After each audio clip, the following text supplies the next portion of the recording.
Welcome, everyone, to the second part of the 2005 offseason in the 32-team franchise. As you already are well aware, the Pittsburgh Steelers won the Super Bowl against the Rams 28-14. We can see how that has impacted the history of the league on this chart here. Basically, the Patriots are the team that has underperformed compared to reality, with the Buffalo Bills, Houston Texans, and Steelers winning the Super Bowl, and the Patriots failing to make another Super Bowl. So the Patriots are still a good team. They are just not as dominant as they truly were at that time. Some other fun facts there. We see Casey Hampton, the defensive tackle, was the Super Bowl MVP, not Big Ben. But I think Big Ben did a good job in his rookie season winning a Super Bowl. We see also the league MVP, Dante Culpepper, winning 2 out of the last 3 seasons. And then the surprise, Michael Strahan, coming away with the only defensive MVP that I can ever think of in the league. But he was well deserving that league and then that season. And then we can see the head coaches of the year, surprisingly, are eerily close to how they were in real life, with Bill Belichick winning this past year, Andy Reid my first season.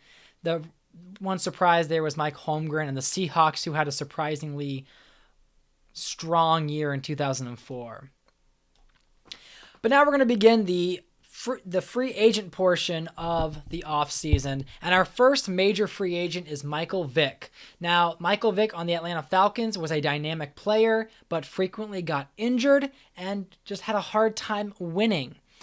Brad Childress, the former Eagles offensive coordinator, came into Atlanta as their new head coach, and in his first season went 8-8.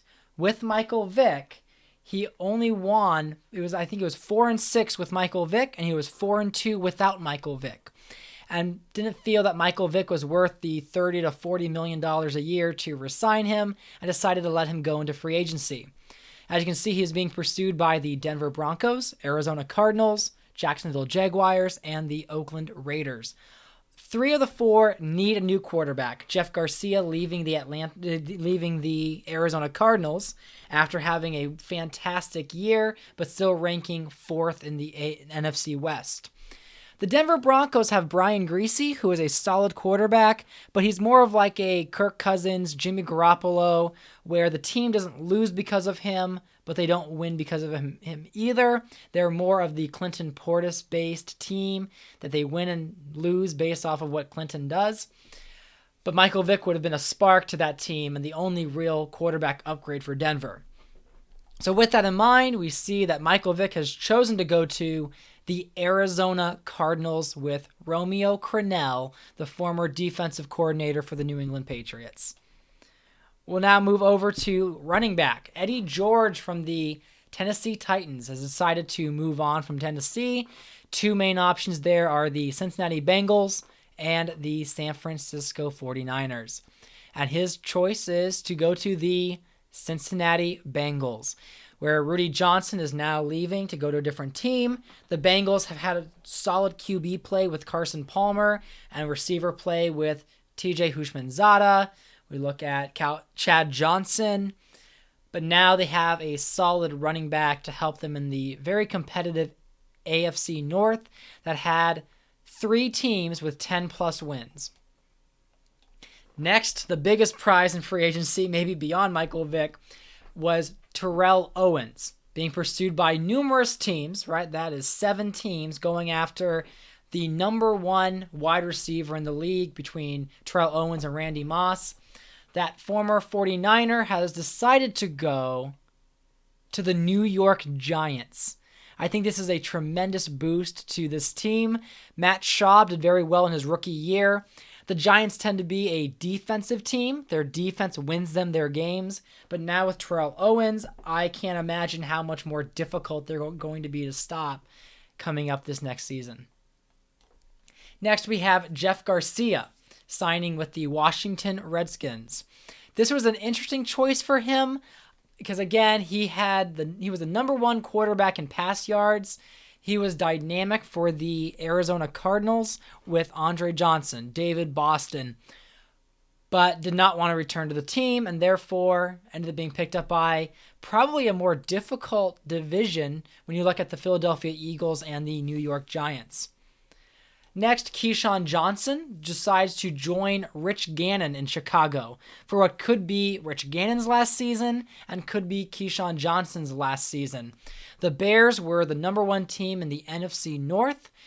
Rich Gannon fell to an injury in their divisional round playoff game against the Eagles, but they picked up Lee Evans as a wide receiver in the offseason last year in their first-round draft pick, but they needed more weapons, and Keyshawn Johnson can provide that.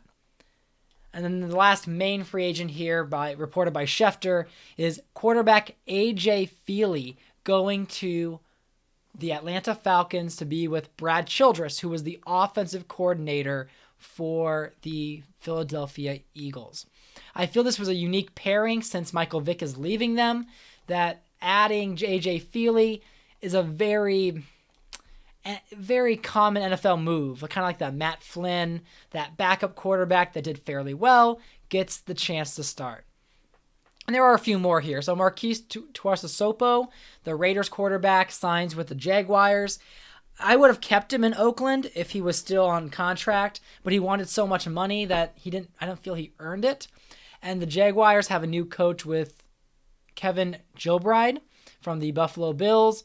And so although they're keeping David Garrard and Tuiasosopo will be battling for the starting job in Jacksonville.